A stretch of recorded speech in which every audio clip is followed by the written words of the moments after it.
Once upon a time in the gentle foothills of America's Ozark Mountains, there lived a widow. Her home was a humble farm cabin, which she had shared with her husband.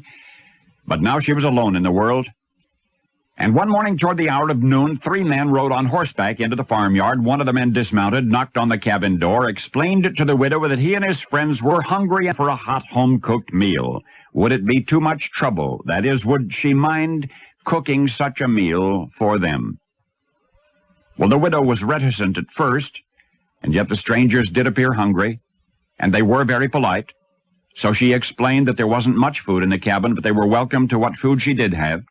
The men expressed their gratitude, and once inside the cabin, they were even more deeply touched by the widow's generosity. She was obviously painfully poor. The little evidences of her lonely struggle to survive were everywhere. The meager furnishings, the supply cabinets mostly empty.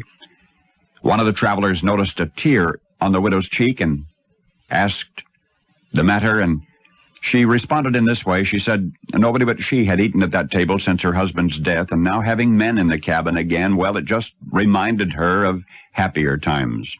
And there was something else, and at this point the widow began to sob.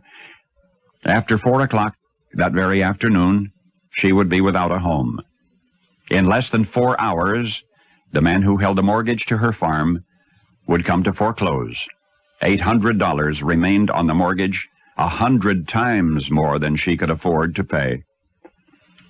Well, the travelers stared at each other in icy, ashamed silence. How could they have imposed upon a woman who was already heaped with such burdens? When they'd finished their meal and had thanked the widow for her hospitality, the shadows of mid-afternoonward, one of the men clasped the widow's hand in parting. He said, "You remind me so much of my own mother," and into her other hand he gently placed a roll of bills, 800 American dollars. "When that man comes for his money, you be sure to get a receipt now, do you hear?" Those were the last words the stranger spoke to her as he mounted his horse, and the widow watched him smiling through incredulous, joyous tears as he and his fellow travelers rode off down the dusty country road. What I just related, the experience of the widow's mortgage and the generous stranger, occurred in the late 1870s in the foothills of the Ozarks Mountains. Now let me add that this single incident, you see, when the fellow who had held the mortgage on the widow's farm, when he came and got his money and departed the property, paid in full, he carried with him the $800. He was robbed on the road in the woods nearby. He was robbed of all of the money on his person, and he was robbed by the same person who had given the widow the money, the traveler, the stranger, the mysterious benefactor.